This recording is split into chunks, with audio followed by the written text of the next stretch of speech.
protect each other's mental space. If you ever need me, just call. I'ma come running, give it my all. Love is love, God wins. Keep your vibrations high and watch how your blessings.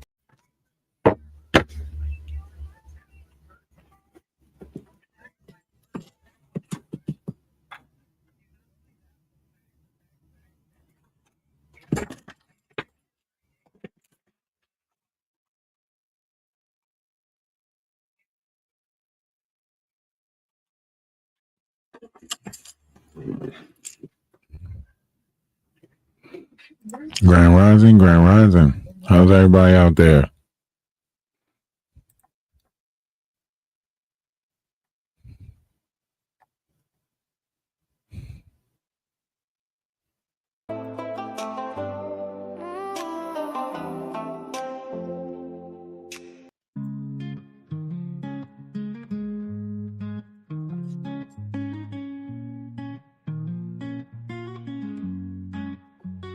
That world has lost its mind, wondering why you're trying to find more money, more time to fix the loss, make it alright. It ain't easy going through this life, blinded by false light, feeling dead inside. But there's hope for wrongs to be made right, long as we can stay living collectively today. All we want, all we need, all we ever really wanted was you. All we ever really needed was you. You, I love you.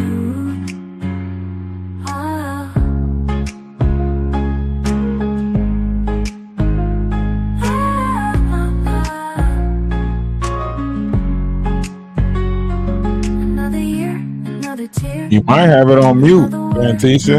I don't know why you can't hear it. You might have yours on mute. It should be playing because it's not like I got a video or something on and it's not picking up. This is coming from all we want, all we need, all we ever really wanted was you. All we ever really needed was you. You, Atlas, you.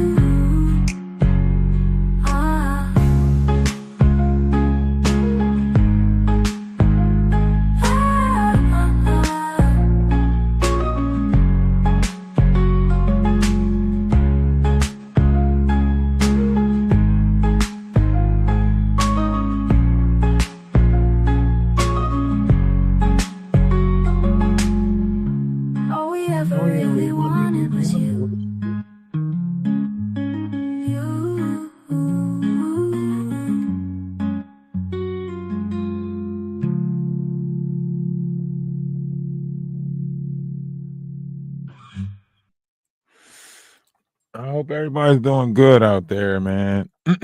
Everything that you see, it's not what you think it is. Anything that you think you're looking at in this world, I promise you, it's not what you think it is. Everything is a manipulation of energy. So once you start realizing that it's all a manipulation of energy, you will approach it differently, right? So when you realize that they're manipulating energy, then you'll start approaching that energy differently. You will start, reading that energy differently because you're recognizing that energy, right? And it could start as small as like your favorite sports teams, right? If I wanted to manipulate the energy, all I would have to do is find out how many people likes this team, right? Versus how many people likes the other team, right? And then based off of the area that is playing, all I would have to do is say, let's say the West Coast plays the East Coast, and I wanted to use the energy of the West Coast. All I would have to do is put all of their sports teams in losses, right? This is going to change the vibrational frequency for to everybody that's attached to that team.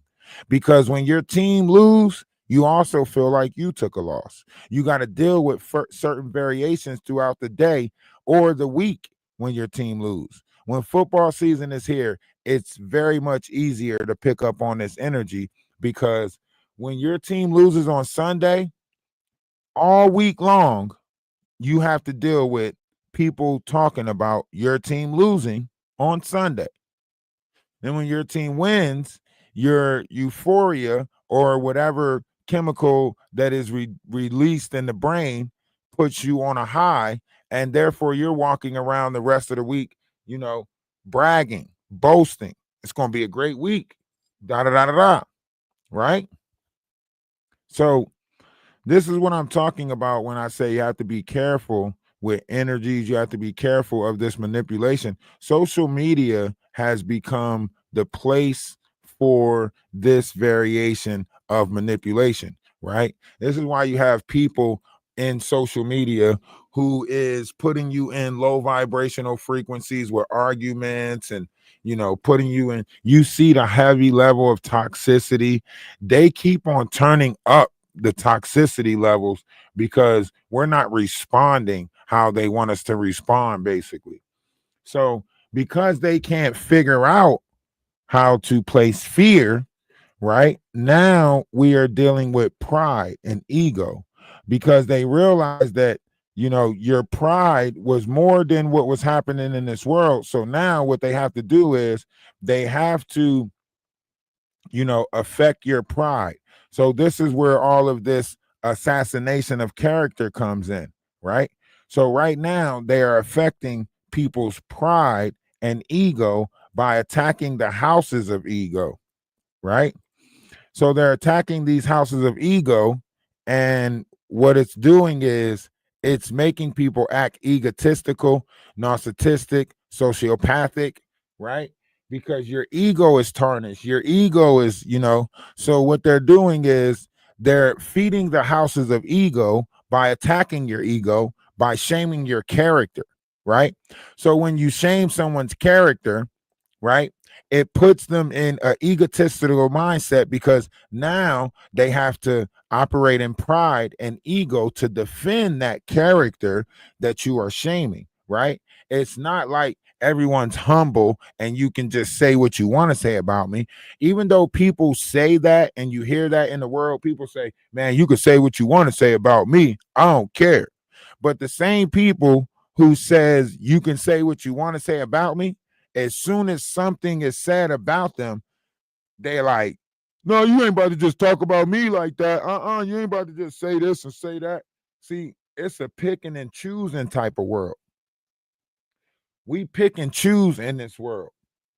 They picking and choosing in this world. People are picking and choosing who it is that they want, to befriend, who it is that they want to favor, who it is that they want to, take advice from, who it is that they want, who, opinion they might advise, however you want to look at it, right? So a lot of our rules, regulations, or how we go about life is based off of the justification of our mental, right?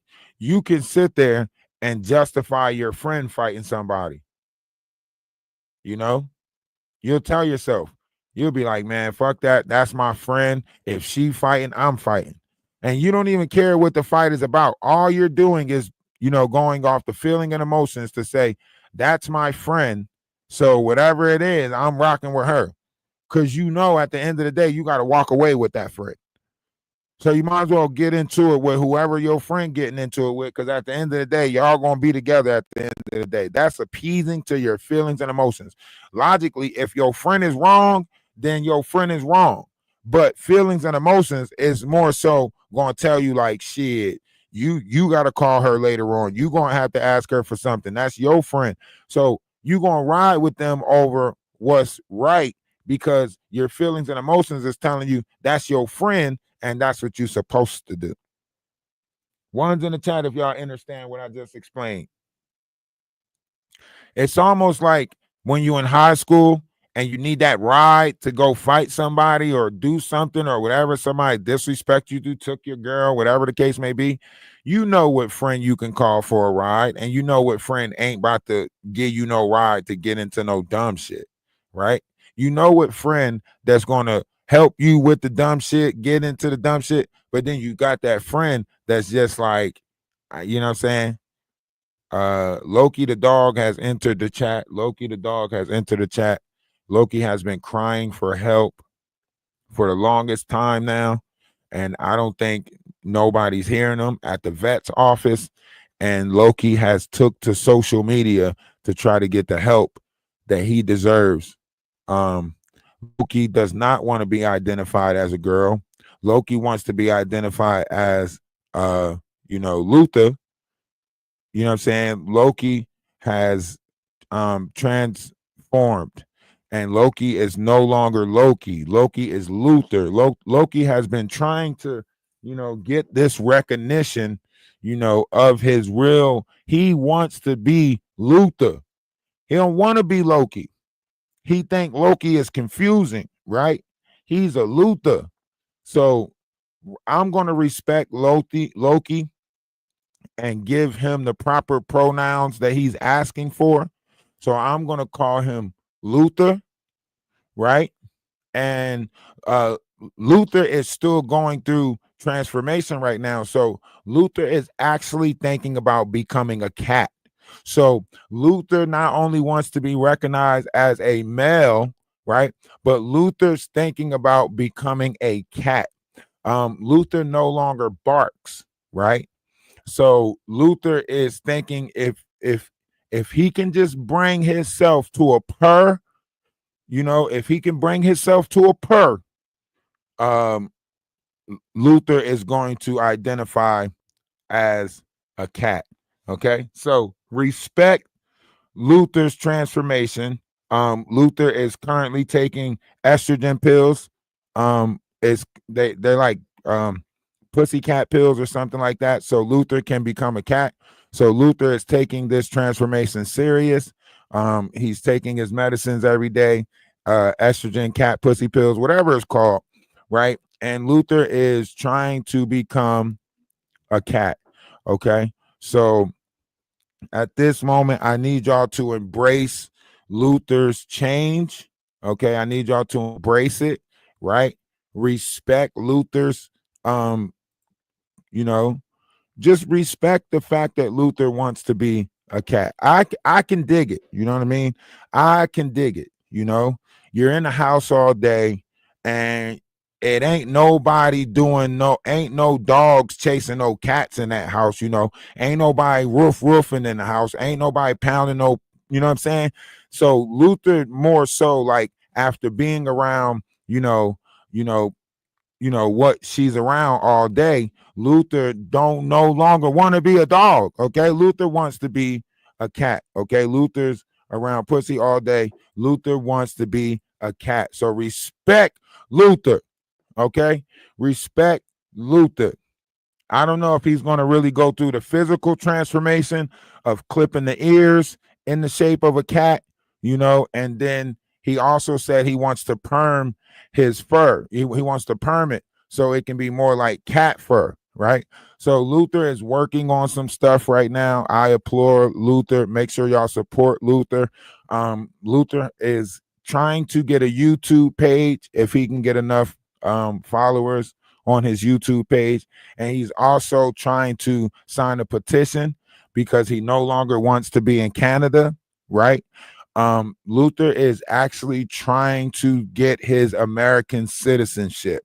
So he's taken the test and he's trying to actually become an American cat, right? He knows that we protect our dogs and our cats over here. So he wants to be an American household pet.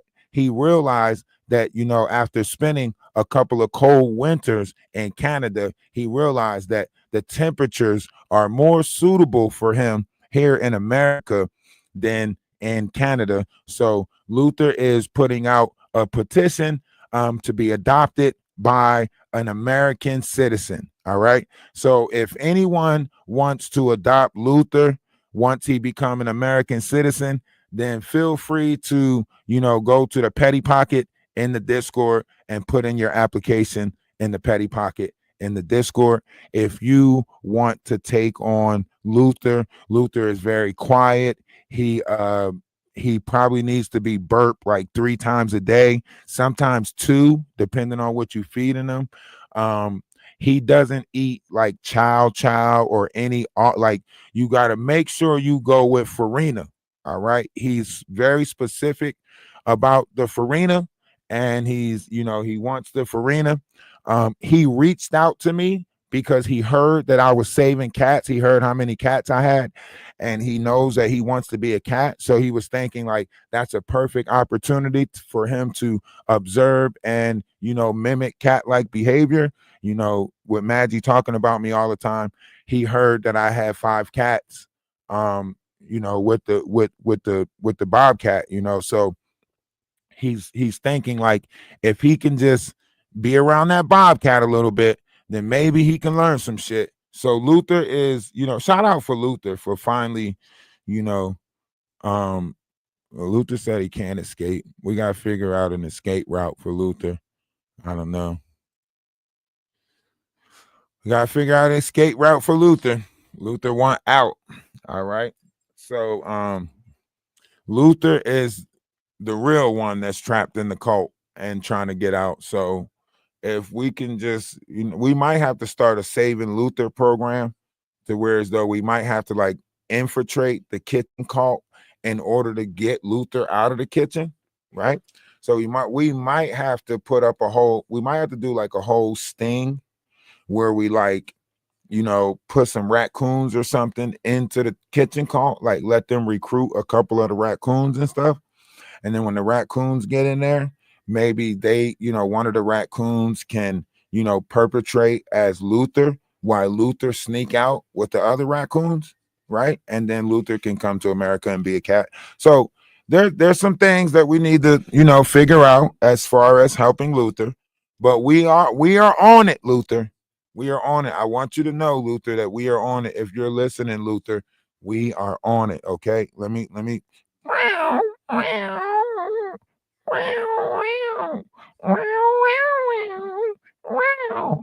right. All right. I had to let Luther know that you know what I'm saying? Luther had to learn how to speak cat so that way Maggie wouldn't know what he was talking about. You know what I'm saying? So Luther had to learn how to speak cat. So, we got to speak cat, so that way she don't know what we talking about. Luther said the last time he tried this, he knew or she found out or something, you know. So I don't know how much she's watching Luther, but apparently whenever Luther tries to escape, she seems to know about it. So let's just, prayers for Luther. Prayers for Luther, that's all. Um Prayers for Luther. So yeah, so the ascension process, they do this whole propaganda thing, social media experimental thing, where they just have people on, social sites tearing down people's character, tearing down people's, pretty much brand, corporation, idea, image. Um, you have to remember who we're dealing with. We are dealing with separatists, you know, and when you're dealing with separatists, these are the groups that decided that our continent should be divided, right? So they're coming in from places like Africa, the UK, Ukraine, all different types of places. They're placing them here in America, and then that's not even including the ones that's on the internet that live somewhere else that's already bashing America, right? If you look around on the internet, there's a strong, population that does not like American people, right? And that's not even including the population that's in America that decided to divide amongst themselves and decide that they don't like Black Americans, right? So now, not only do we have every country outside of us that don't like us, right? Now we have inside of our country, we don't like each other, right? So we can't even unify like some of these other nations because they stick together, right? Y'all divided from state to state. Look at the DDG and Reggie beef right now. Look at the DDG and Reggie beef. Two streamers, one from Pontiac, Michigan, the other one from Baltimore, right? And look how they just put their cities into beef with each other because they want controversy to sell. So because they faked the beef, then started really beefing, right? Now it done spilled out into the streets. Now Baltimore is beefing with Pontiac. Make it make sense. Make it make sense. We all in the same fucked up, divided states, going through the same fucked up, divided shit, right? And here we are adding to the fuckery with low vibrational idols that determines that their ego is bigger than the whole fucking city. Their ego is bigger than everybody that's going through poverty, everybody that's going through this. And I want y'all to realize how it all started. Their DDG and Reggie's beef started off the same way that our beef started off. Basically, pointing out scammers. Reggie said that he didn't like the fact that the person that he went to the streamer palm with started trying to cash app scam his fans, right? So he said that he's not with that scamming shit and F anybody who is with that scamming shit, right? DDG got mad because Reggie didn't want to go with the fact that she was scamming his subscribers, right? So DDG got mad and said something, and that's how the whole beef started, is because he said he don't fuck with scammers, and anybody out there scamming they followers is scum, and so on and so forth. Now, obviously, that struck a nerve for DDG, knowing how long he been in the game, and him and his brother do nothing but scams. See, what they'll do is they'll send you to somebody else who's scamming. That way, if shit hit the fan, they can make it seem like they wasn't never involved or wasn't scamming or nothing, right? So obviously that hit them a certain type of way because it was wrapped up in truth, right? So when Reggie said, you know what I'm saying, I don't fuck with scammers, or anybody out there that think that that's cool, you know what I'm saying, that struck a nerve. So that's the same thing with us, right? On TikTok, the moment we started pointing out scammers and grifters and stuff like that, a whole bunch of people on TikTok decided to go against us, right? Over here on YouTube, soon as we start pointing out scammers, shit like that, what happens? Whole bunch of YouTubers go against us, right? Try to act like we don't exist and we're not over here and so on and so forth, right? Because they're scamming. It's a circulatory scam system. It's a pyramid scheme. It's a pyramid scheme. So everybody that's involved, right, they're all getting a certain amount and they're comfortable with it. So they can't stop the controversy. They can't stop the bullshit. If it's not a Diddy trial, then they got to create another situation. So they need these situations to keep happening in order to keep getting money. They need these, controversial moments to keep happening so they can keep getting money. But I promise you, if we pay attention and start buying in the positive, watch how many content creators start trying to be positive. If y'all buy into positivity, intellect, knowledge, watch how many of these motherfuckers start trying to think that they Bill and I the science guy, or Timmy Turner, or a boy genius, or you know what I mean? All of them gonna be running around thinking they the smart guy. All these kids gonna be, as soon as y'all start buying into intellect, as soon as y'all start buying into the positive platforms, streamers, so on and so forth, that's when all of them gonna be running around acting like, you know what I'm saying? I'm serious. everybody gonna be running around. I got the spice of the life, and that's T.J. Henderson, a super intelligent, a fine young gentleman, a 10-year-old whiz kid, busting high school. You know what I mean? Right? Listen, a lot of other cultures, they don't favor their ignorance. We the only, as Black people, we the only group that favor our ignorance. We favor our ignorant ones. We put the ignorant ones on pedestals. We you know what I mean? And our addicts, right? We'll favor an addict, sit there and give into an addict, give all types of money to an addict, and you know fuck well that's an addict. And then you feel bad when the addict go out there and OD or something like that. Then it's like, oh, auntie, uncle, this, that, and the third. But you wasn't saying that when you was being an enabler the whole time. We're the only ones that put our fucking ignorant characters on display and be like, yeah, all the smart people, they hiding their intelligence or holding it because why? Because we tear them down in our environment. Oh, you reading books? Get out of here. You ain't cool. You reading books, right? Oh, you trying to learn? Get out of here. You want to join the chess club? Get out of here. Y'all will fucking push education out of your own community and then cry about how dumb everybody is. Y'all won't pay for the education systems, won't pay for the teachers. Y'all pay more money to get each other locked up than y'all do for the education system. Our teachers should be getting paid the most money here out of fucking athletes, teachers should be signing fucking contracts to Gatorade and sports contracts and so on and so forth. It should be a music teacher right now with a fucking Gatorade endorsement. You know, it should be a science teacher right now. You know what I'm saying? With some Nikes out. Like, what the fuck is we doing? We showing favor to the entertainment portion and ain't showing nothing for the education portion. Education ain't changed in 50 fucking years plus. 50 something plus years, education ain't changed. How the world changing around us rapidly, but our education system stayed the same since the 1950s. That means y'all don't give a fuck. Half of y'all don't even think y'all need education past high school. Half of y'all don't even want to learn shit after high school. Shit, I'm grown. I done learned everything I need to know. Shit, I'm grown. You can't teach me nothing. I know everything already.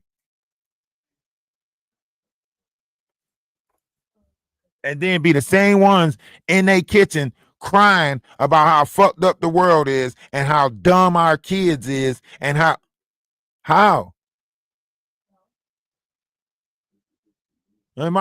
When my kids wasn't getting homework at school, I was creating homework for them at home. When we go out, I'm still explaining to my kids how other people move and how to read people's body language and how to pay attention to this and pay attention to that. I want an observer. I don't want somebody that's blind to anything looking into their phone and then walk into a situation. Why are we raising kids that's staring into their phone and walking into a victimized lifestyle? Make it make sense. We raised our kids to be naive, to not pay attention, because we hid all of that shit from them. Curse words, don't curse around the kids. But when they hear each other saying it, they sit there and make it seem.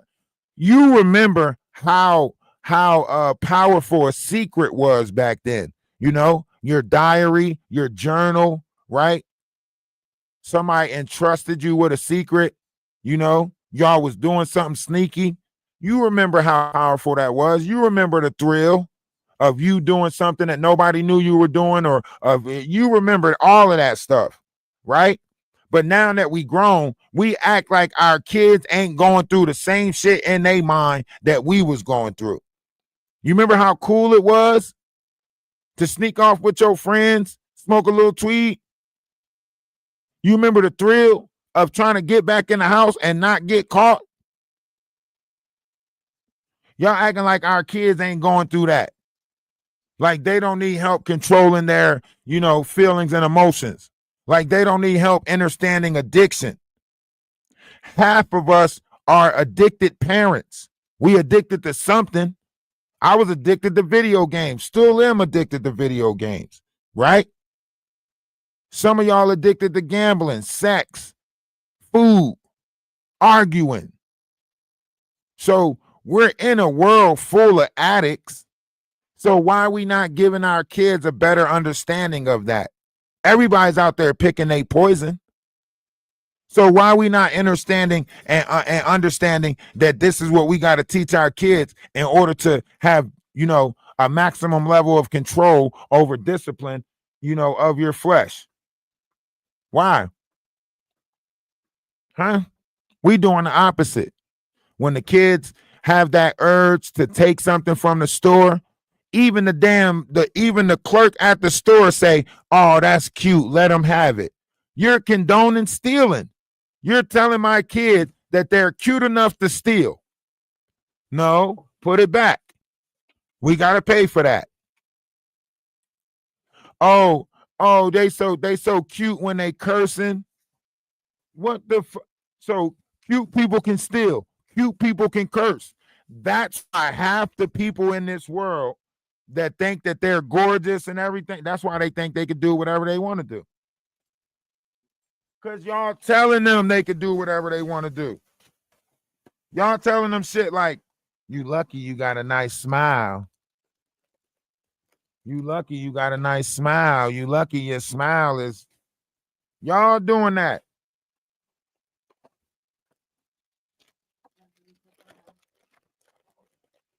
I thought they truck came in today. No, they didn't have any there. We went to the smoke. Oh, y'all went to the smoke shop? Oh, you get Levi date and the No, I didn't. But I did ask about the lady was there and not the dude from before. What she said was they put the sign up because she got mad that she couldn't take a sick day or vacation, and then they've told her that every person that's coming there isn't qualified.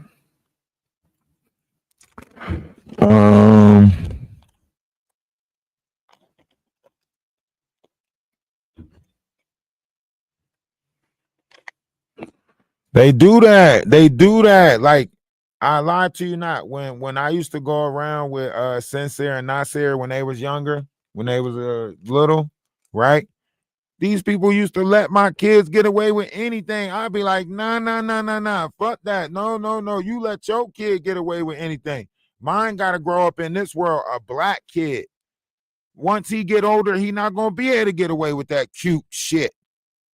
So we might as well nip that shit in the bud right now.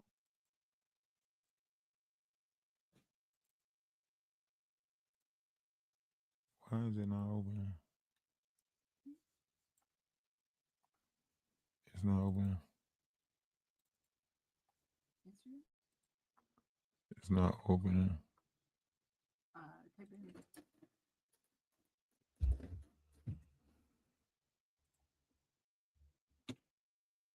No, honey, like go to a tab instead and just go to the browser.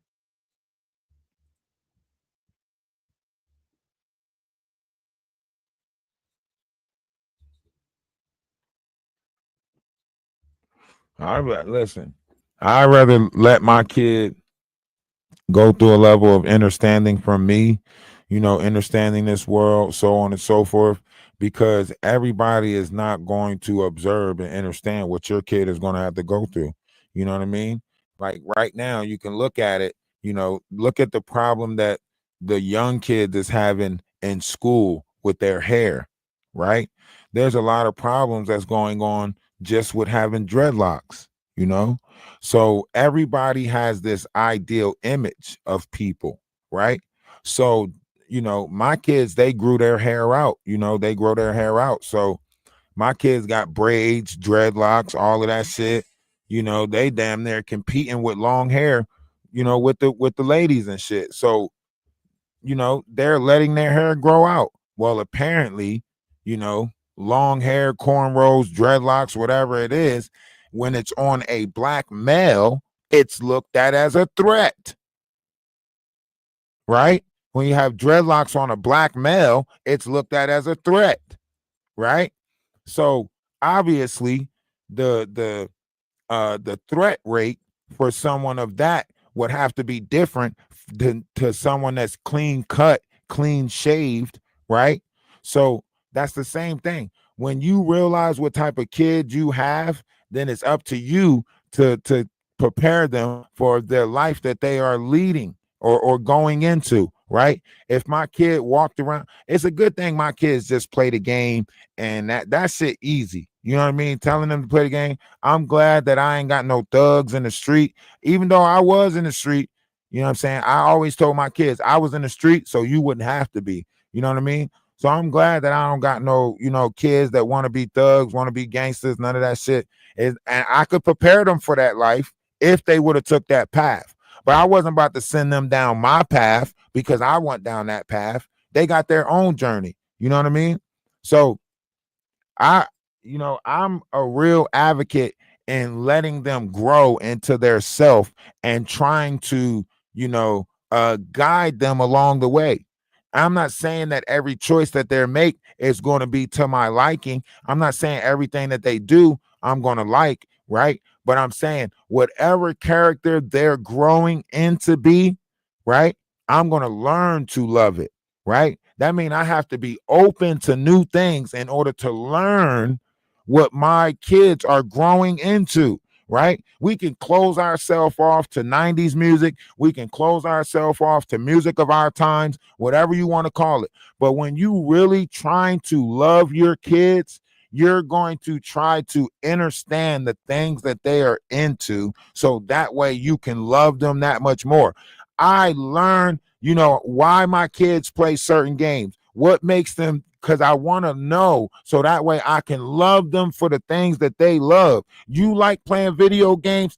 Tell me why you like it so much. Tell me, explain to me so that way I can learn to love the same things that you love so I can love you more. I'm not never going to close off that door of open understanding with my kids to where as though I'm just on some, whatever y'all up to type stuff. No, I'm not going to close the door. Like when my kids was younger, I think they were like 9 and 10 years old. Uh, I think they were like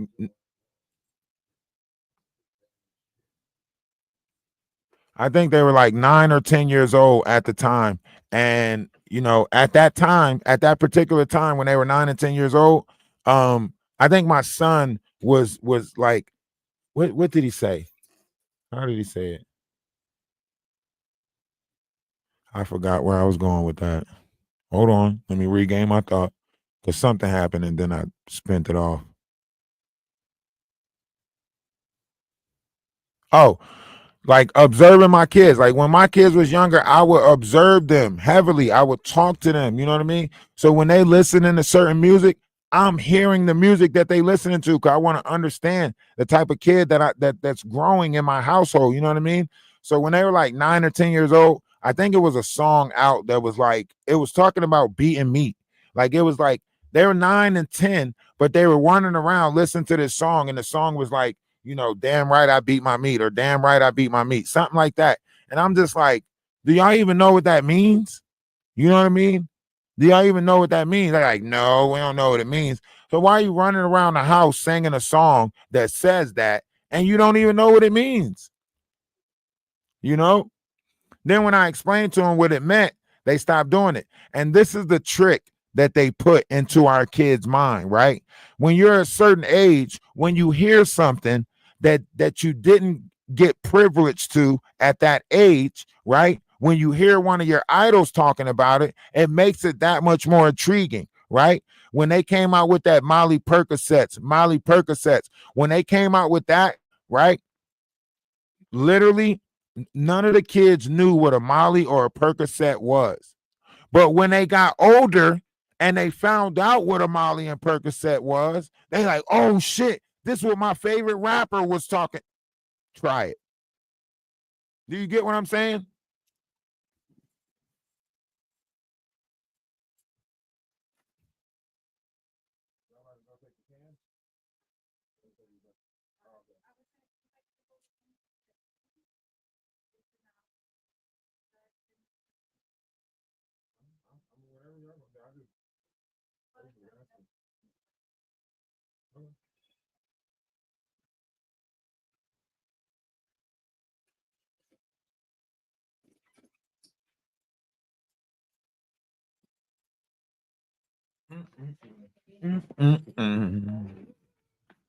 Um.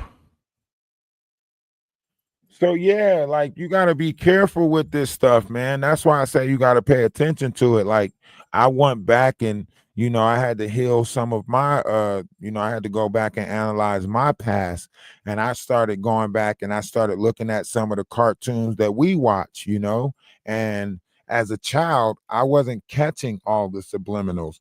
But when I went back and looked at it as an adult, I'm like, what the hell? What the hell? What the hell he on? Because one of my favorite, cartoons when I was a kid was the Mickey Mouse episode where he was playing the wizard, where he had to like clean up the house and stuff. He had to clean up the castle. So he started using magic to clean up the castle, but it got out of control, right? And then one of the parts of the episode is the cheese. The cheese is coming down the assembly line. And Mickey is grabbing the cheese and putting holes in it, right? I thought he was biting holes in the cheese. Come to find out, when you actually watch the cartoon, he's poking holes in the cheese with his thing. I never picked that up as a kid because I wasn't thinking like that as a kid, right? When I go back and watch it as an adult, I'm like, what the fuck? They had Mickey sticking his thing in the cheese to make Swiss cheese? Hell no. So there was a lot of things that I went back, Little Mermaid, so on and so forth. There was a lot of, subliminals in our cartoons that made us unknowingly lustful, a lustful society. So of course, when we procreated not out of love, but out of lust. So right now, a lot of our offsprings are the procreation of lust and not love. So when you procreate out of lust, you're going to get, a low vibrational entity that, only cares about their own feelings and emotions. That's why we feel so separate from our youth. They play with our feelings and emotions for entertainment, but because we created them out of lust instead of love, right? A lot of them they lack the empathy, right? They lack empathy, sympathy, all of that, right?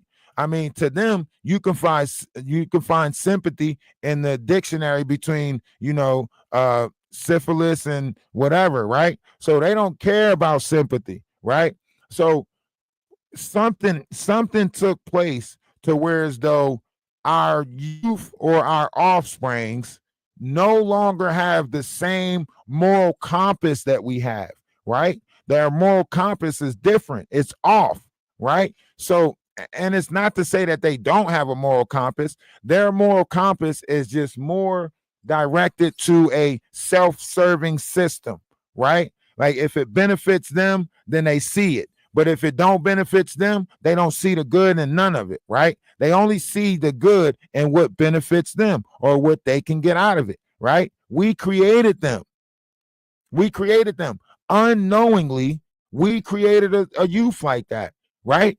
And maybe it was in the process of us telling them that if they do something that was a reward, or if you run and get me this, I'll give you $1, or and we thinking that we are creating someone who knows that they got to work for everything. But really what we did was, because we forced it on them at an age that they were too young to really understand the value of money or the moral compass that comes with money, right?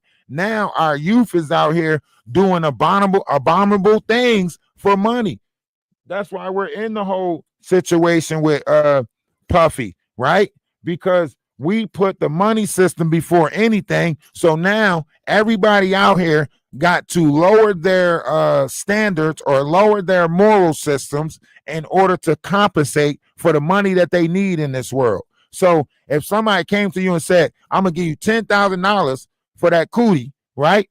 In your mind, you're gonna say, well, shit, I didn't gave it up for free. I might as well give it up for 10,000, right? Because you like, shit, I done dealt with this nigga, that nigga, and they ain't even give me shit. So I might as well throw it to you for 10,000. And that's how a fucked up system is worked. And when they did that whole "it ain't tricking if you got it" bullshit, oh, y'all fucked up the whole culture with that dumbass "it ain't tricking if you got it." No, tricking is tricking whether you got it or not. What the fuck you mean it ain't tricking if you got it? No, it's still tricking. Okay, I'm gonna take the car upstairs to the boys, or well, so Levi can hold the trunk. I'll be right back. Okay. I'm gonna drink this.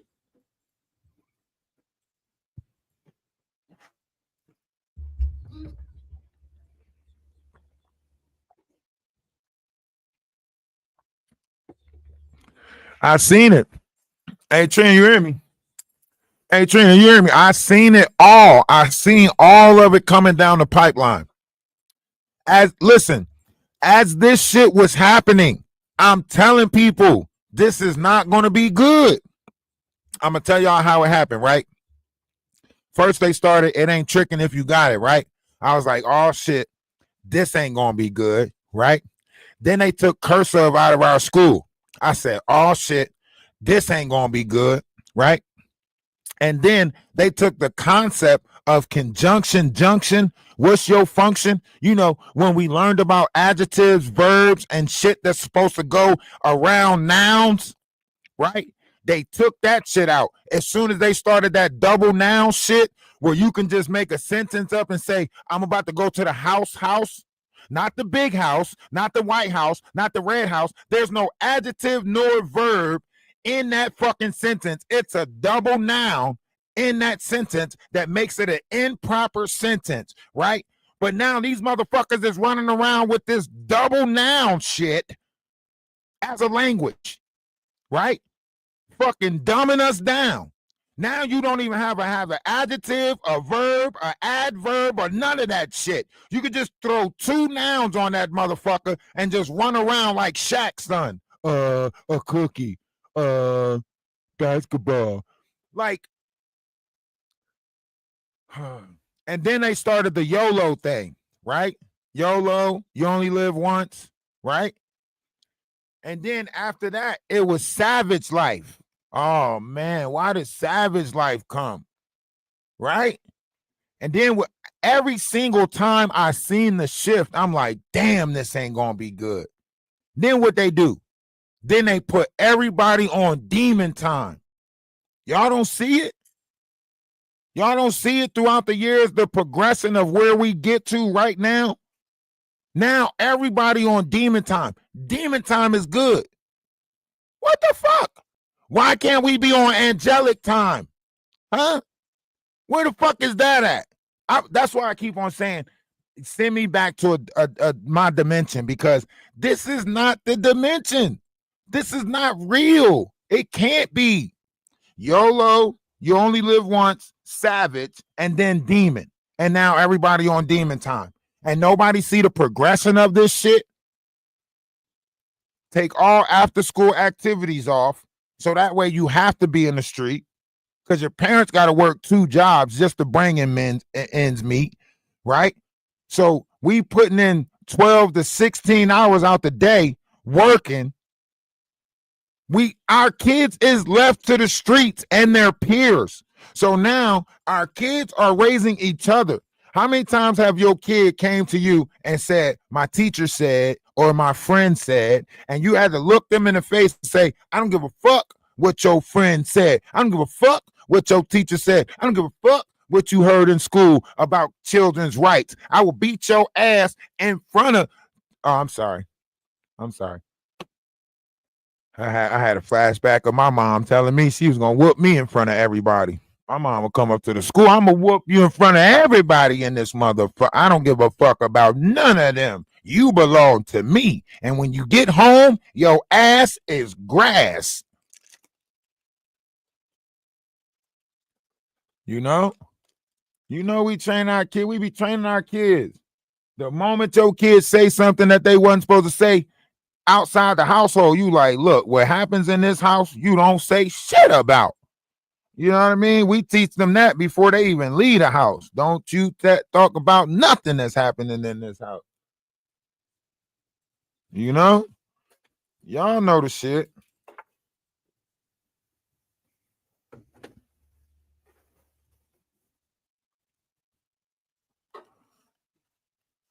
I'm just saying. We got to do better. We got to really get back into raising our youth.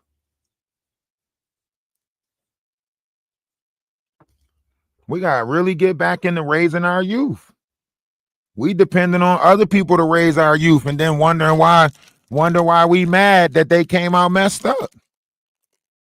Well, y'all think half of our ancestors became house helpers or whatever. You think the handmaids, you think half of them became handmaids because they wanted to? Half of our ancestors was like, they not raising that baby right. Not raising that baby right. Give me the baby. I raised the baby right. Give me the baby. You ain't raising that baby right. Give me the baby. Can't you see them saying that? You ain't raising that baby right. Why? Because they knew that they knew that Massa baby was going to have to deal with they baby.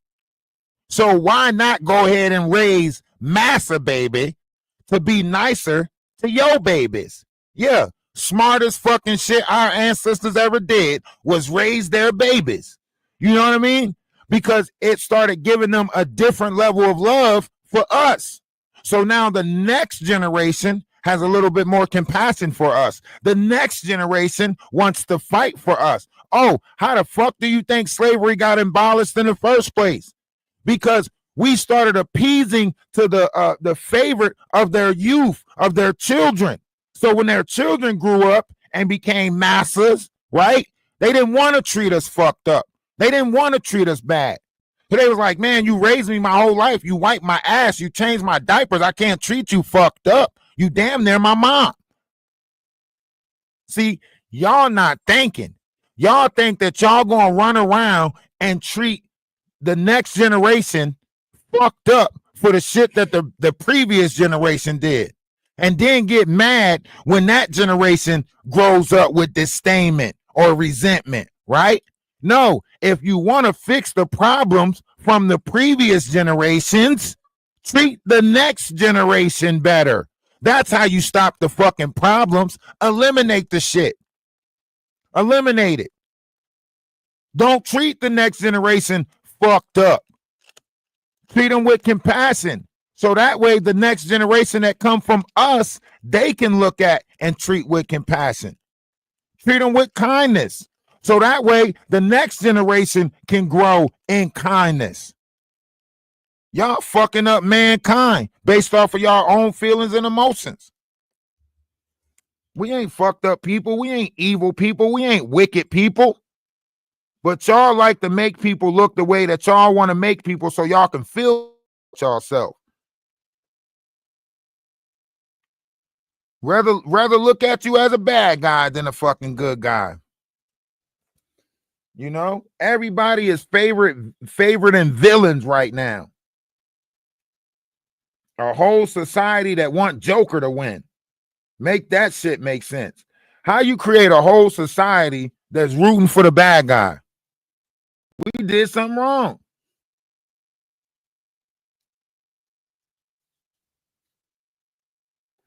I'm going to just go ahead and say it. We did something wrong. We had to. We had to do something wrong for a whole society to root for the bad guy. A whole society rooting for the bad guy? Fuck out of here. Something ain't right. Something ain't right. What they say, what my grandma used to say, fix it, Jesus. Huh? Grandma used to say, fix it, Lord. Huh? That girl back out there on the streets again selling that cootie cat. Fix it, Lord. Huh? Sometimes you got to know when to wash your hands. I know the universe working, you know. That's why they had those old songs back in the day.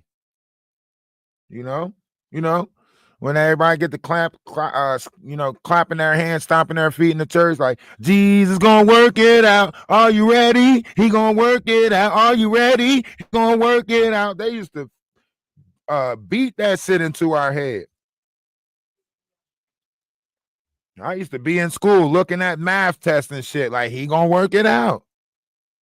They said he gonna work it out. Go ahead, I'ma just guess all the questions because he gonna work it out.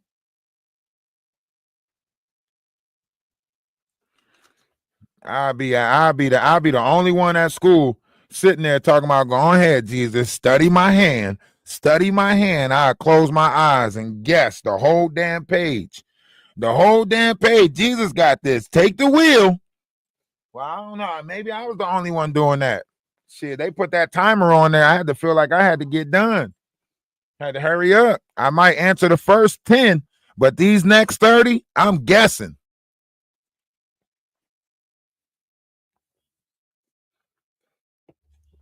That's why I became a speed reader.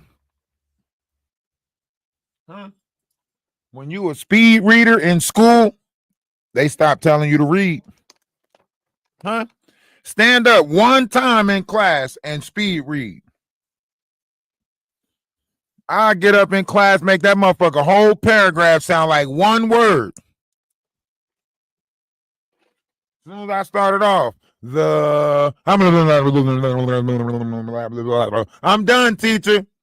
Boy, you didn't read that. Yes, I did. When they complain, I blame everything on my mom. My mom taught me how to read like that.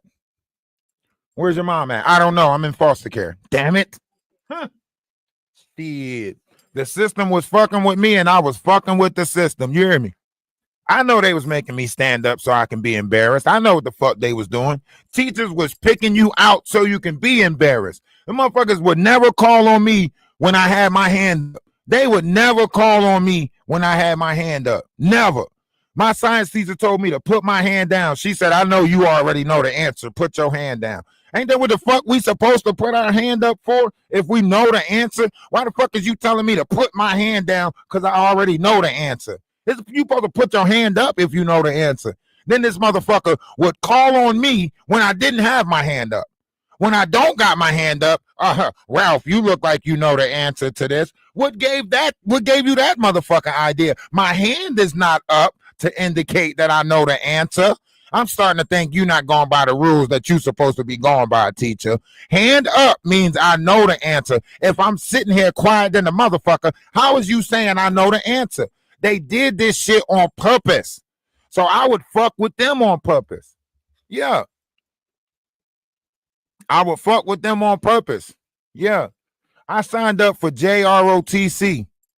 Yeah, I signed up for JROTC. Every Wednesday we had to wear our uniform. And every Wednesday I made sure I didn't wear my uniform. I would put on the pants and not the top. I put on the top and not the bottom. One time I walked in that motherfucker with just the JROTC shoes on. Everything else I had on jeans, a turtleneck or some shit. All I had was the JROTC shoes on. They was mad as hell at me.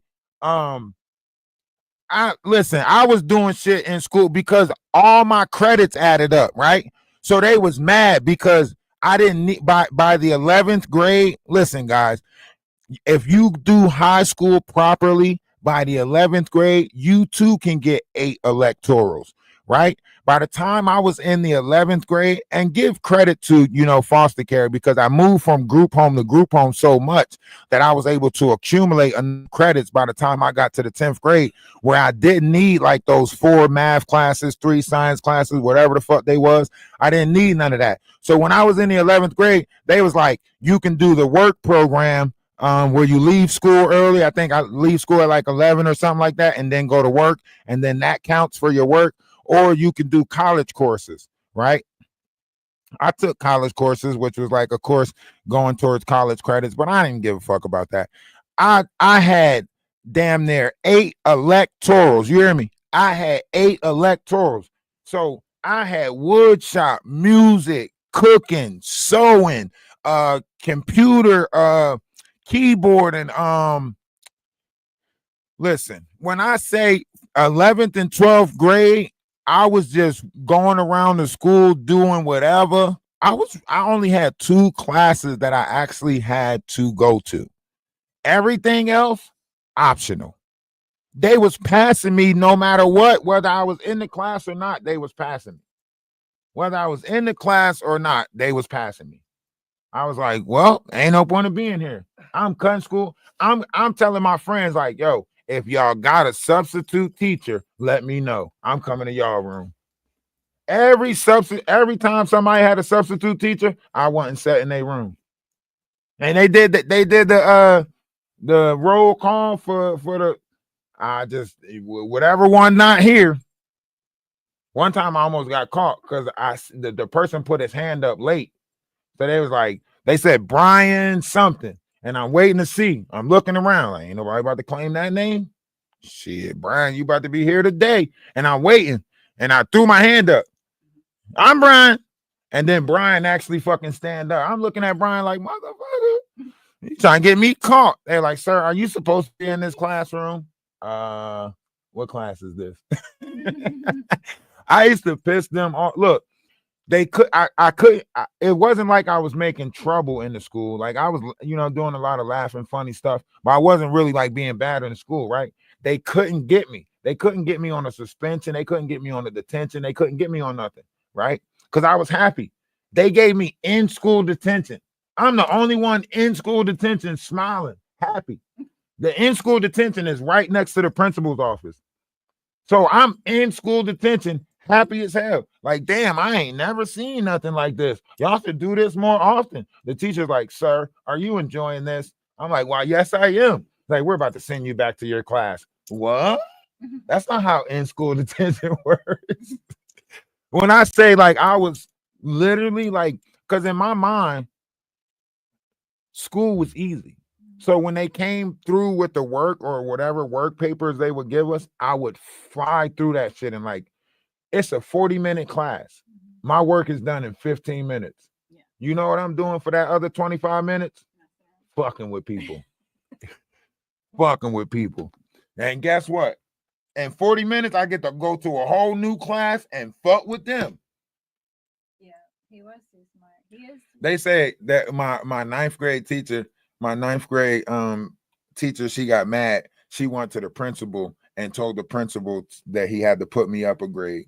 She said, he knows all the answers already. He's sitting in the class bored. Like I can see him sitting in the class bored. You have to challenge him. You know what I mean? So in the middle of the school year, I'm talking about December. School started in September. In December, going in when we came back from the December break, I went from the 9th grade to the 10th grade. Half a year, like in the middle of the year, 9th grade to the 10th grade. And I had all different classes in the middle of the year. Yeah. But she was like, I hope that's a challenge for you. But it wasn't. No. And the only reason why it wasn't is because like the work was easy. It was in the textbook. Mm-hmm. So I was actually cheating because what I would do is I would go home and I would learn tomorrow's lesson. Mm-hmm. I already knew today's lesson, right? So when I get home, I'm studying tomorrow's lesson.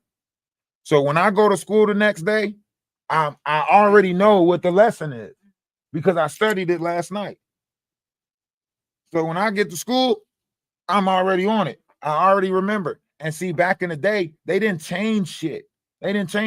So exactly how that sentence was in the book, that's exactly how that shit looked it on the paper. And I had photographic memory. So when I would read a sentence, I knew what word went there because I had photographic memory. So when I read the sentence, it's like, oh, the word that's missing is abbreviation because that's how that sentence went in the textbook. And I did that like through every class. Through every class, I would just get the textbook and learn the fucking textbook. And then when I'm in class, I look like a know-it-all. And my job was to not look like a know-it-all. So I would say the smart shit, but make it look stupid.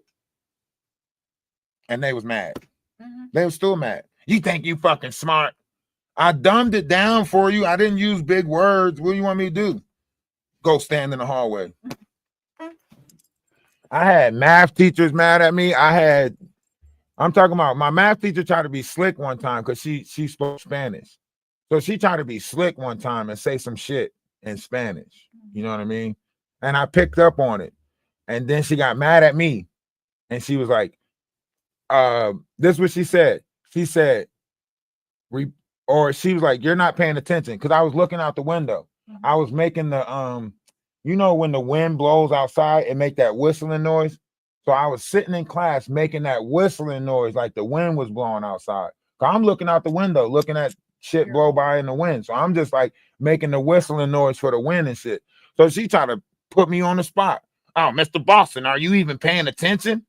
Yes, I'm paying attention. So she say,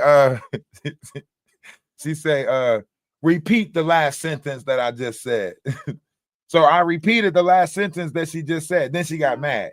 She said, you just got one of those minds that remember the last thing you heard. So you're listening, but you're not paying attention. It's like, you didn't ask me if I was paying attention. You asked me if I was listening. Then she got mad. You asked me if I was listening. I'm listening. I'm not paying attention to what I'm listening to, but I'm listening. She got mad because and that's why I'd say, like, kids do that. That's why they do the whole technically. I knew how fucked up my mind was when I was a kid. So I already knew when I had kids how fucked up their minds was going to be, right? So when Nasir would say, I would say, Nasir, go stand in the corner. He'll go stand in the corner. Then when he get in the corner, he'll say, I got to use the bathroom. The first couple of times, I won't say nothing. Yeah, I'm about to pee on my, I say, go use the bathroom. He'll say, I can't. You told me I had to stand in the corner. Oh, you little smart ass. When you get back from using the bathroom, get your ass back in the corner. But he was using technicalities. You know what I mean? He was using technically.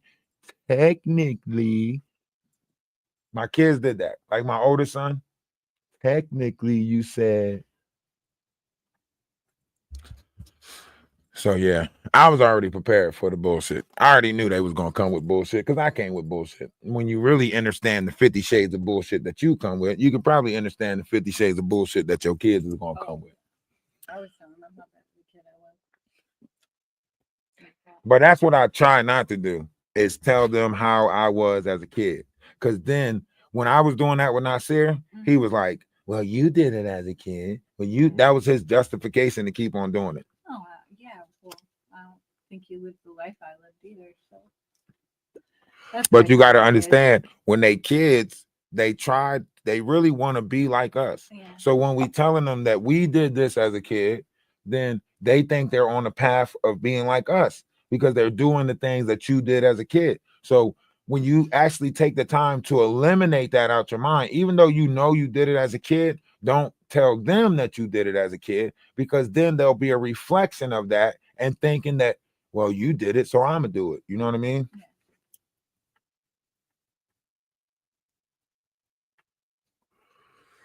I give them some books, make them stand in the corner with books. The kids use reverse psychology. They hated that corner shit. They hated that corner shit. My son, one time, he told me, he said, Dad, sometimes when I be bad, you gotta whoop me.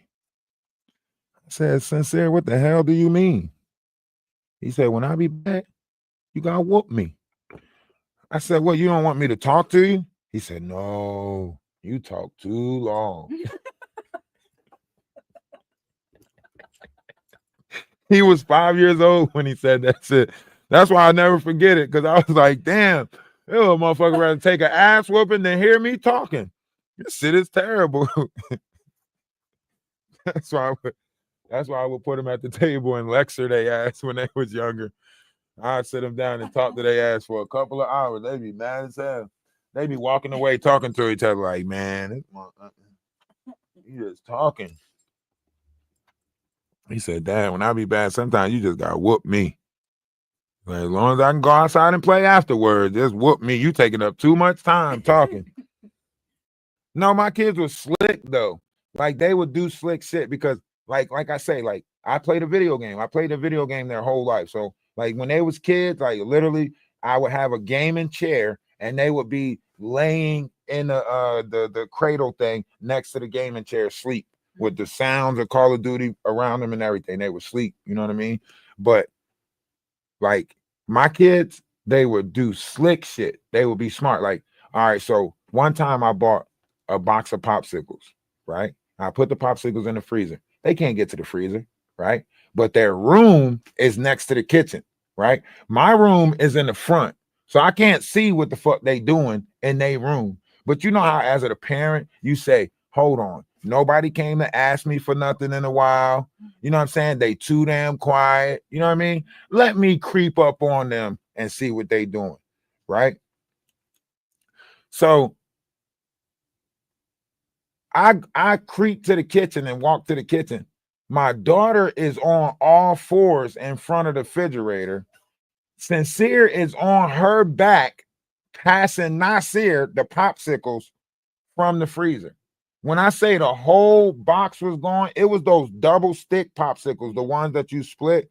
I go in there, I go in her room because her room is back there. I go in her room, popsicle sticks everywhere. They done ate the whole box, fucking tongue, all different colors. They out there trying flavors and shit. Ain't no more popsicles. So I'm mad. And then these motherfuckers got a nerve to ask me for ice cream. Well, can we have some ice cream?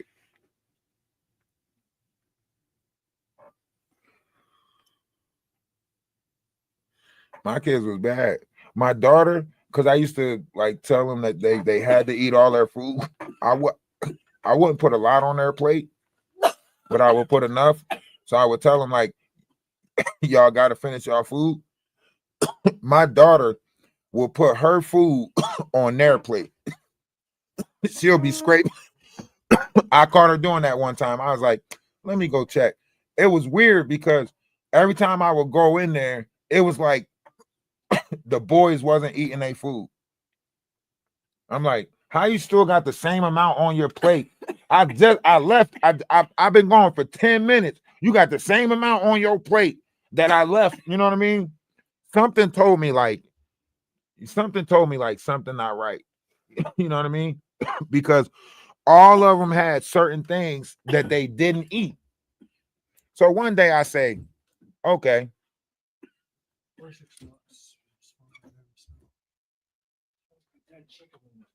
It might have been rice. It might have been rice or something. My daughter didn't eat rice, right? So it was a day that she didn't eat plain rice, right? So it was a day that I had made rice, right? So I got the rice on her plate. You know, I got it mixed with stuff, but I got the rice on her plate. So something said, you know, let me just, because the way it was set up is like it was a wall between the kitchen and the living room, but that cutout for the TV and stuff, I can see through the living room into the kitchen where their table was at. So something say like, pay attention. So I'm looking through the damn little cutout, and I see Serenity scraping her food onto Nasir's plate. I say, you little mother. So this whole time I'm thinking that you finishing your food and I'm getting on their ass for not finishing their food. And the whole time you've been scraping your food onto their plate. Tricking the shit out of them. Look over there, scoop of food. They wondering why they motherfucking food ain't going nowhere.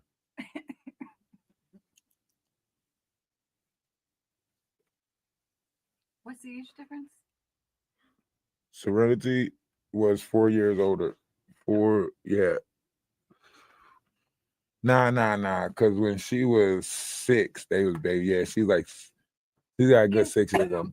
I heard her say something about, I'm not 30 or something. Like she was talking to Nasir. She said, I'm not 30. So I knew it was a significant amount. She's like 24. It's just Nasir. rounding up. I think Nasir. he's asleep. Or you got them headphones in. Yeah.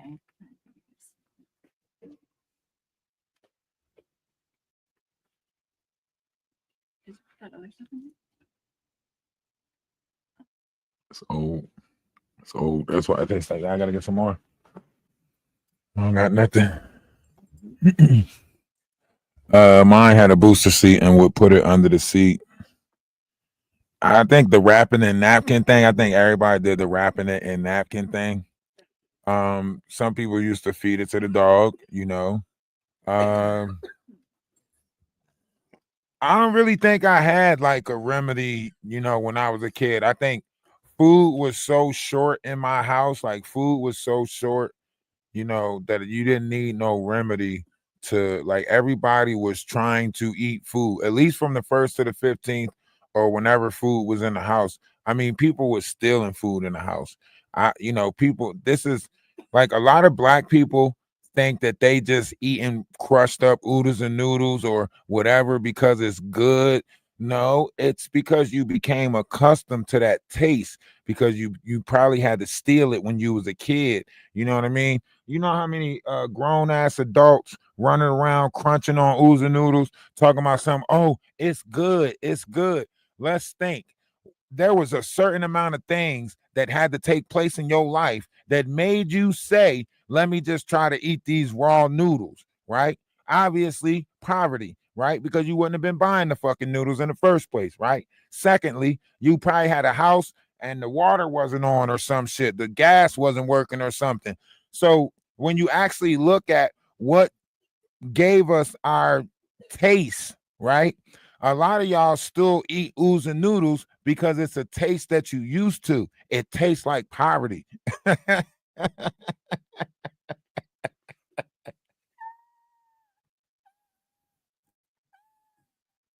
Some of y'all don't even know y'all like the taste of poverty.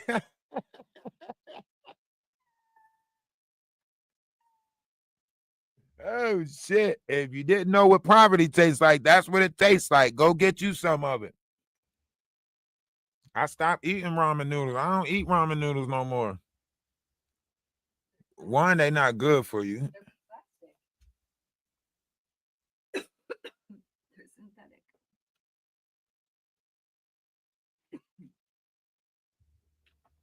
Non-food item. For real. If you don't know what poverty tastes like, go get you some government cheese. Government cheese wasn't bad. Exactly. But listen to what you said. Listen to what you said. Government cheese wasn't bad.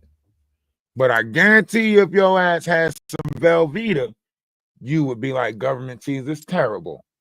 The shit never melted. You can put that shit on anything, put it in the microwave for 45 minutes. That motherfucker wouldn't melt. That block of cheese that you cut, it wasn't Velveeta. That block of cheese in that white box, it wasn't bad. But you know why it wasn't bad? What was your alternative? What was your alternative? If you already getting government cheese, that means your alternative is slim to none. It ain't like you was sitting there with a ranges of cheeses and was like, let me get that white box. If your ass had options, you not taking the government cheese. You made the best of what you had. The same thing people did in slavery. When they threw chitlins out the back door, gizzards out the back door, pig feet, hog maw, all of that stuff. When they threw that stuff out the back door, slaves seasoned that shit and made it a delicacy. And now they call it soul food because it became a taste. To me, chitlins smell like shit. How y'all eating something that smell like shit? But every black household loved chitlins, especially around Christmas. They all cook this shit, buckets of it in the freezer.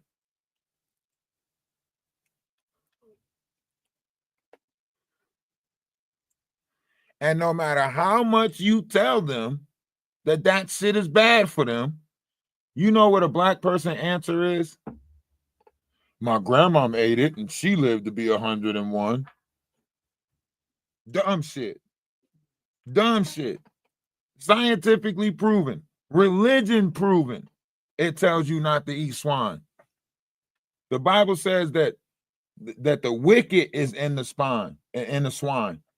It's a verse in the Bible that said that all of the wicked was put in the swine, and it made the swine go crazy and run into the ocean. And that's why we're not supposed to eat it, because all the demonic entities is in swine, right? It says that in the Bible.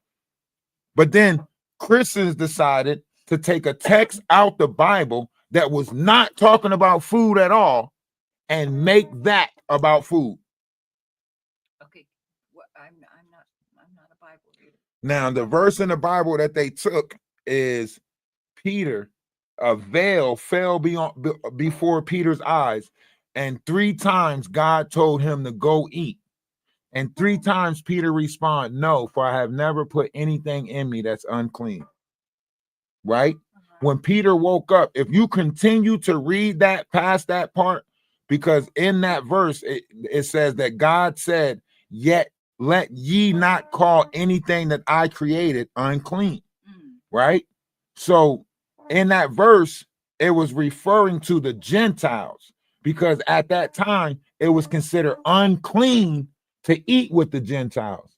Okay, right, I remember that. Right? So when Peter came to, he said, "Damn, what was that vision about?" Right? At that moment, 3 people came and knocked on his door in a representation of the 3 times that God said, "Go eat." Right? Okay. So the 3 people came, knocked on the door, and said, our Lord would like to adopt your God. Right? Okay. They don't want to tell you that this is how the Gentiles became adopted into the covenant of the Israelites. They don't want to tell you that. Okay. So instead of explaining it to you and tell you like this was when the Gentiles was adopted, when they accepted Peter's teachings of his God. Okay. Right? They don't want to tell you that. After Peter went and ate with the Gentiles, right? When he got back to the Israelites, they asked him, "Why did you go eat with the Gentiles when you know that it's considered unclean to eat with the Gentiles?" When they asked him that, Peter explained that dream to them. Okay. Now, if they asking him, "Why did you go eat with the Gentiles when it's considered unclean to eat with the Gentiles?" and he explained that dream to them as to say, "That's why I want to eat with the Gentiles," then clearly that verse was not talking about food. It was talking about the meeting. Exactly. Okay. So how the fuck is we running around talking about some God said that we can eat anything? So you mean to tell me the God who gave us a specific amount, a specific thing to eat, right, in the beginning, later on he second guessed himself and was like, "Nah, y'all go ahead and eat anything"? Does that sound like somebody that's the beginning and the end and the alpha and the omega and knows everything already? Does that sound like somebody? Does that sound like God to second guess himself? When he say, "Don't eat this, don't eat that, don't eat this," right? God, again. Yes. The Bible reading. In the Bible, in the Old Testament, God gave you specific things of the air that you were supposed to eat, specific things of the sea that you were supposed to eat, and specific things of the land that you were supposed to eat. And he also gave a list of the things that you were not supposed to eat. There's Yes, in the Bible, the Old Testament. Okay. There's a list in there of what you're supposed to eat, unclean things, and clean things. Right? Now, so why would they switch that story up? Because it benefited them to switch that story up. Because at that time, the Gentiles was eating anything. Do you get what I'm saying? Okay. So when Peter went and ate with the Gentiles, he told the Gentiles of all the things that they are supposed to eat and not supposed to eat, right? Okay. So later on, when the pagans got a hold of the book, they misconstrued everything in there to favor their way of life versus the actual way of life of a Christ one. Do you get what I'm saying? Yeah. because there's too many books in the Bible that says that we are not supposed to eat. In the Bible, when it talks about meat, it's talking about the meat of fruit, Mm. right? It's talking about the meat of fruit. There's even a story in the Bible where, like, the kings had a meeting and Paul told them, Paul said, your people can eat the meat of the flesh and my people will eat the meat of the fruit, and we'll see after 30 days whose warriors are healthier. The people who ate the meat of the flesh, they was sluggish, they was fat, you know what I'm saying? They was slow moving, so on and so forth. The people who ate the fruit, they was cut up, muscular, you know what I mean? They was fast as shit, everything, right? You definitely need to teach Bible So they study. say like the people that was healthier was eating the fruit and stuff. They was healthier, they was faster because they was getting fructose.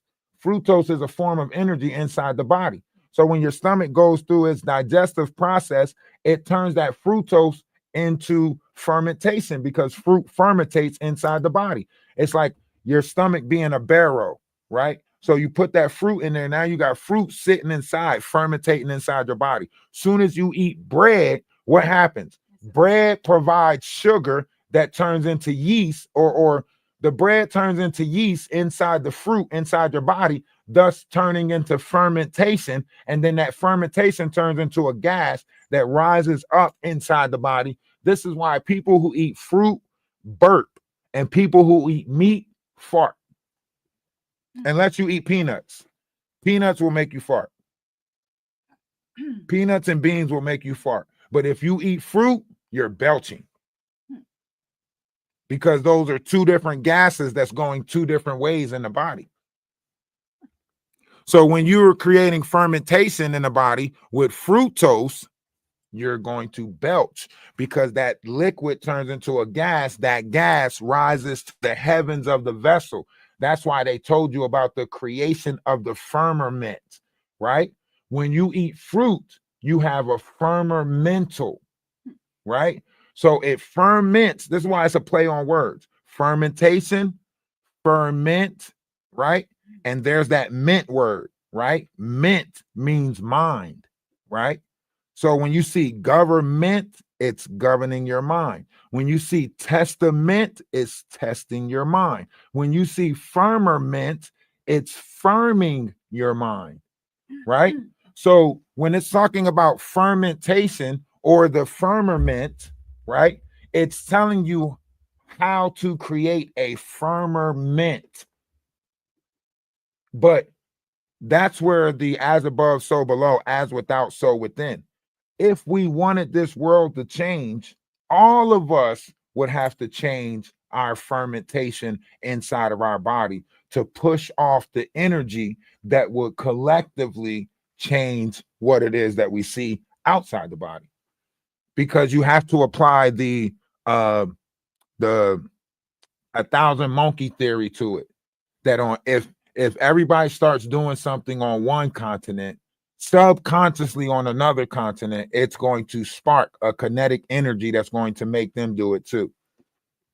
You get what I'm saying? Yeah. So if everybody started eating right, then it's going to spark a wave of people wanting to eat right, right?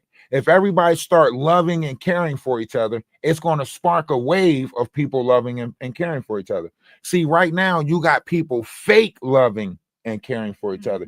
Because if I really care about you, I'm going to tell you the things that might not be appeasing to your feelings and emotions, but logically it is better for you, right? If I truly love you, I'm going to tell you all the things that you're doing wrong, right?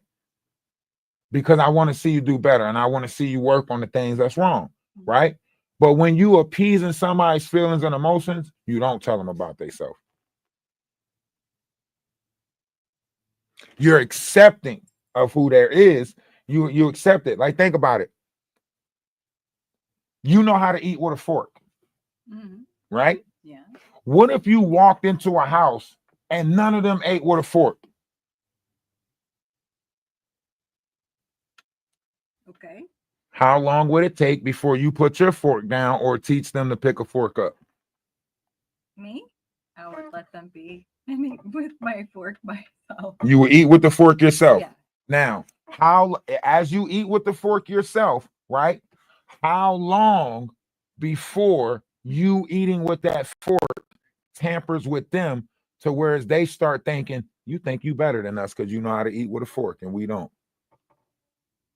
How long would that fuck with their mind, or how long would it take before you start seeing that jealousy kick in of you eating with the fork?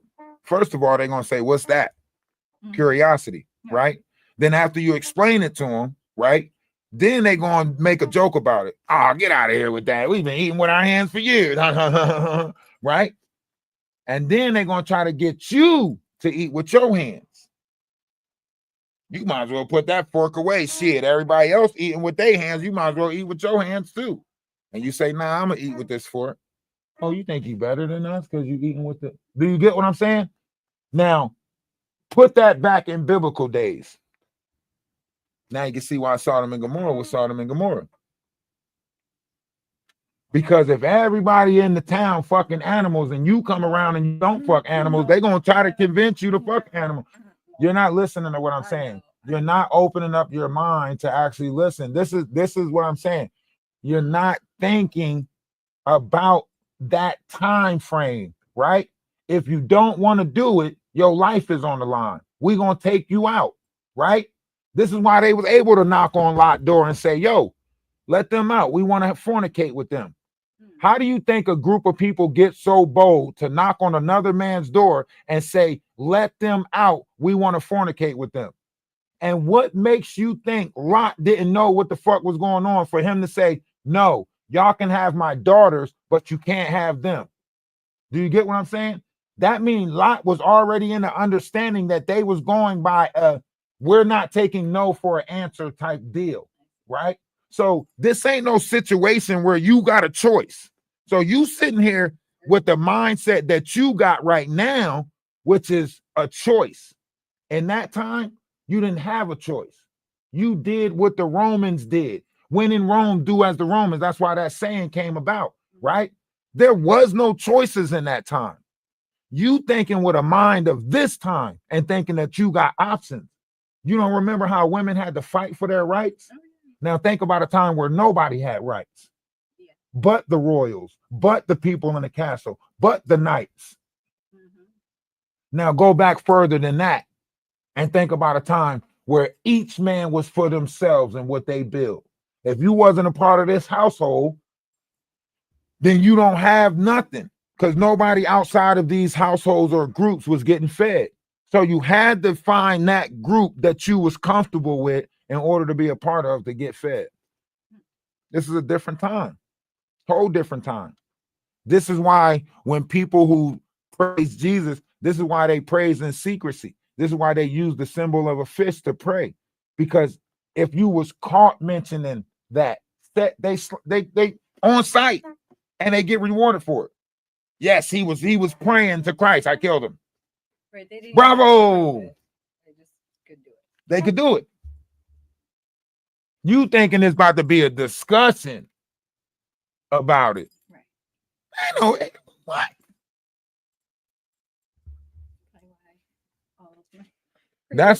That's why I keep on saying, like, people of this time can't fathom what it was like in that time. They're reading these books with a mind of this time. Right. Think about that. At that time, wine wasn't even invented. They didn't know what alcohol was back then. Can you imagine the person that created alcohol, that created wine, that turned wine, into a alcoholic beverage? To them, that's turning water into wine. Christ turned water into wine. But they're not telling you how he did it. In our mind, we thinking he just dipped his finger in some shit. We're not even looking at the process of how wine is made. Grapes, water, step on them. Ain't that turning water into wine? Right. Christ walked on water and he turned water into wine. He was a grape farmer, a grapevine, you know what I mean? He was Dianos, the fucking creator of alcohol in Greek mythology. They just told you the story about a wino. But he created great things because he figured out the balance between it. So he drunk just to thin his blood to a certain fast vibrational frequency. He didn't put himself into a drunken stir, you know. He did it to up the frequency rate of his blood, which created fermentation with the sun by drinking the out, you know what I mean? So he was in connection with the universe because of all of the things, but the way they seen it was something completely different.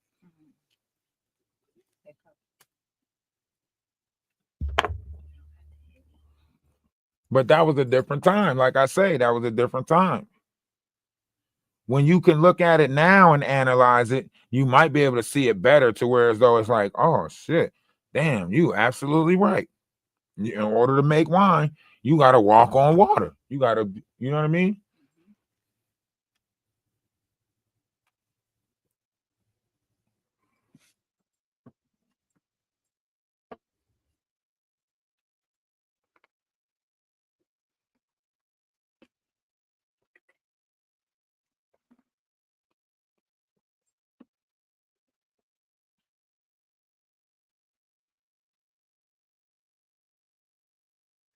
Yo, listen. When y'all find out, and I'm going to end with this one, but when y'all find out that, you know, some of the oil comes from fecal matter. See, in China, they don't just use cooking oil, you know, whatever oil. They use sewer oil. So there's an oil that actually sits on top of the sewer that's very flammable, and they use that to cook with in their pots. Hey, I love y'all, man. I hope y'all have a great day. We're going to be over in the Discord. We're going to go live again later on tonight. But if nobody told y'all that they love y'all today, let me be the first but not the last to say I love y'all. Remember, one's image of oneself should be greater than reality. Do the most behind my back. When you're faced with all the facts, you switch right up, you don't remember all of that. Showing off like you're in a pageant, bragging on about your status. Little do they know there's a real dark method to your madness. All the hate you brew inside, tragic. From a monster to the victim, play the role so well, dramatic. Is that it? Moving on. Now it's time for me to work, wave my magic wand. You're no match for me or the power of my tongue. Let me show you how it's done. I can too terrorize you for fun. Demon be gone. You're a narcissist, can't hide it when it shows. Tied down by your traumas and now they won't let you go. You're a narcissist, a reaction is your aim. I'll just give you nothing, watch you lose at your own game. You're a narcissist, it's always your way, it's your lane. Doesn't matter what I try to say, decline. You want what's mine, try to bring me down, try to take me out, but you can't steal my shine. You always want to start a fight, no rules, never can you lose, no clue to why you always gotta be right. Tell me why you're so uptight, if it's all for show. Gotta let shit flow, gotta let shit go. Can't dwell on it your whole life. Get back, I don't want your static. Nothing but a drama addict. Those repeated cycles, I have studied all your habits, but the way you stare at me, you savage. Try to pawn your pain on me, return to sender with that package and trash it. Moving on, now it's time for me to work, wave my magic wand. No more dragging me through the dirt, teach you right from wrong, run you like a marathon. Once that truth turns to karma, you're done. Demon be gone. You're a narcissist, can't hide it